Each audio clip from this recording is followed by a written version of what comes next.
Agar bu texnikada ishlab chiqarilsa boru, neft bozori izdan chiqib ketadi. Hozirda butun dunyo yashil energetikaga intilmoqda. Vodorodli dvigatel esa tabiatga mutlaqo zararsiz hisoblanib, motor ishlagan holda faqatgina suv bug'i chiqadi. Vodorodli tigach dvigateli 550 tadan 800 ta ot kuchigacha ega bo'lishi mumkin. Bitta zapravkani 10 daqiqadan 30 daqiqagacha qilishingiz mumkin. Vodorod tigachlarni ishlab chiqarish bo'yicha Hyundai birinchi o'rinda, Yevropa hamda Janubiy Koreyada jadal ravishda o'zini test sinovlarini olib bormoqda. Toyota kompaniyasining Hino modeli esa Yaponiya ko'chalarida uje harakatlanmoqda. Ushbu texnologiya bilan jadal rivojlanayotgan kompaniyalardan biri Amerikaning Nikola Motors kompaniyasi hisoblanadi.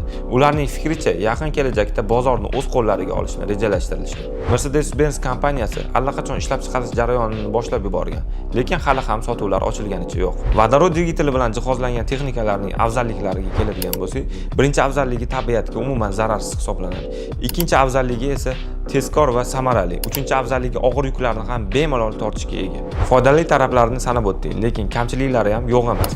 Hozirda avtoshoxobchalar, ya'ni zapravkalar yo'qligi, mutaxassislarning kamligi, ishlab chiqarilayotgan texnikalarning narxi juda ham qimmat hisoblanadi. Tarixga nazar soladigan bo'lsak, barcha texnologik yangiliklar qimmat hamda qiyin bo'lgan. Fikringizni izohlarda yozib ketinglar.